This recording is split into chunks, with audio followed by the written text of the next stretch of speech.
Je vous souhaite la bienvenue à Trois-Rivières. Je suis Hubert Samplé et vous guiderai pour une petite visite, ici même au Musée québécois de la culture populaire à Trois-Rivières. Cette année, le Salon national d'histoire et de patrimoine vous parle des femmes, de politique et de société. Je vous souhaite la bienvenue au musée.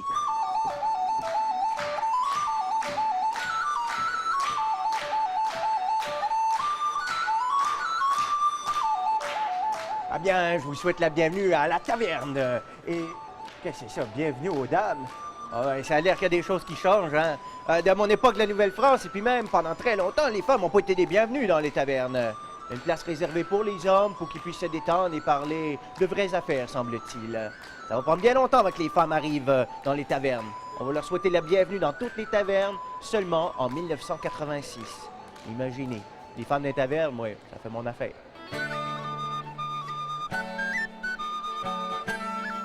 Aujourd'hui, on va parler un peu des femmes dans le Moyen Âge qui brassaient de la bière pour leur maison. On va commencer avec l'histoire de d'où est-ce que ça vient de la bière. Moi, j'ai beaucoup étudié l'histoire de la bière et les femmes brasseuses, qui brassaient de la bière dans l'ancien temps.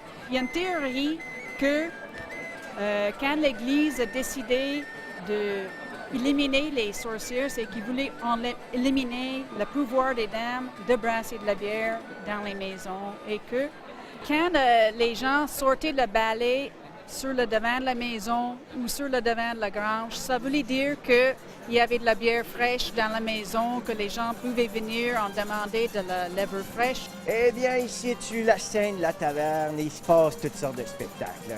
Des contes, puis des légendes, puis pas vous dire, mais moi, je connais un bon conteur, puis c'est moi-même.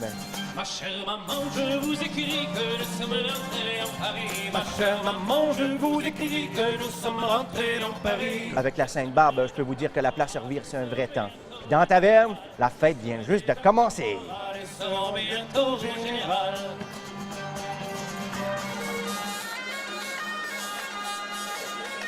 Eh bien, c'est le salon des exposants ici. Et laissez-moi vous dire que ça expose en rang.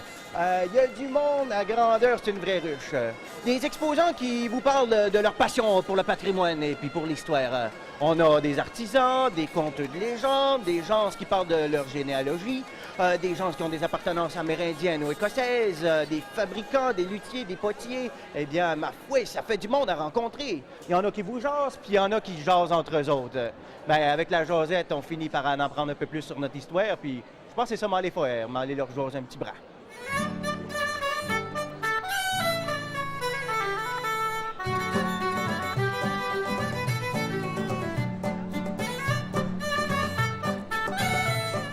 T'es plus capable d'arrêter de jouer, puis le minuit a sonné. Doing, doing.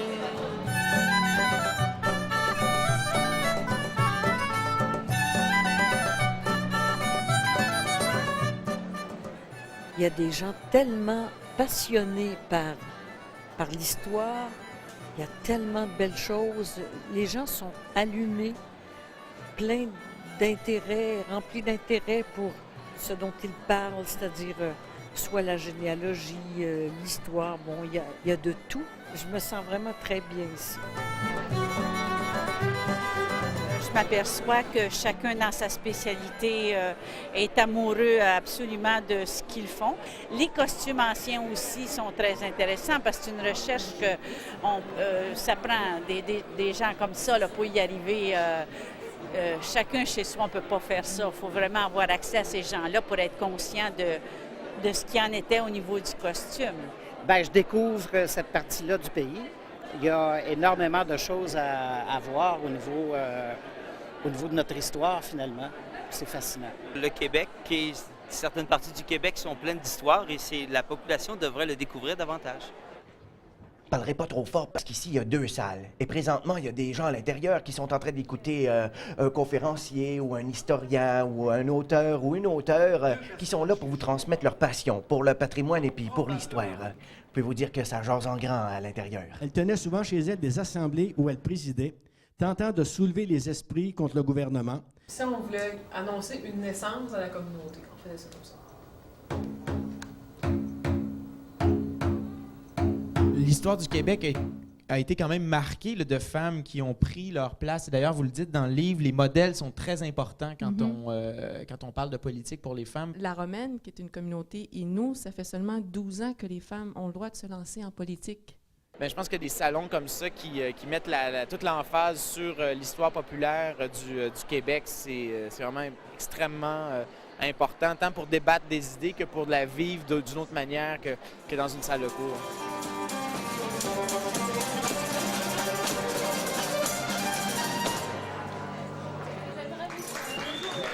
Dans certains pays, l'indépendance n'a rien changé au droit de vote des femmes, puisque ces femmes avaient déjà acquis ces droits sous l'Ancien Régime.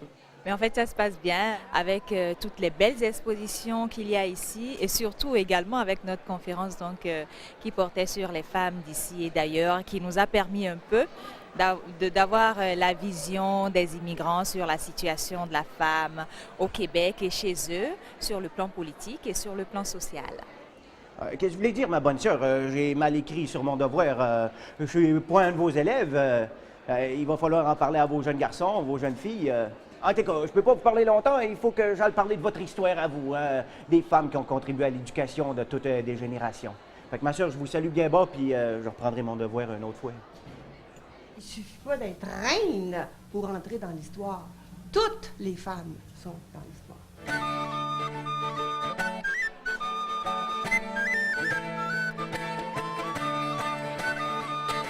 À un moment donné, il y a une des voisines de la maison qui s'appelle Mme Thibault, qui était assez âgée, qui avait dans les 90 ans. Il m'a dit, Lucas Lafontaine demeurait chez vous. Alors moi, j'ai essayé de valider cette information-là et j'ai contacté Mme Lafontaine par l'intermédiaire de l'Union des artistes.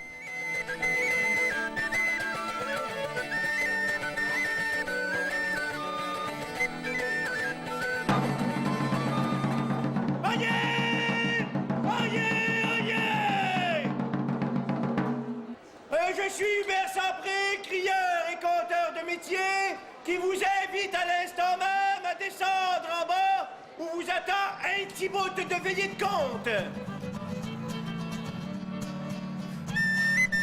Ah, les gars, ça fait une grosse journée au Salon national d'histoire et de patrimoine. On peut dire que ça a été bien rempli, et puis parlant de bien rempli, ça serait temps que je remplisse ma chapelle. Ouais, on est ici à la taverne, puis ça finit bien une veillée, ça, mais où ça en commence une bien.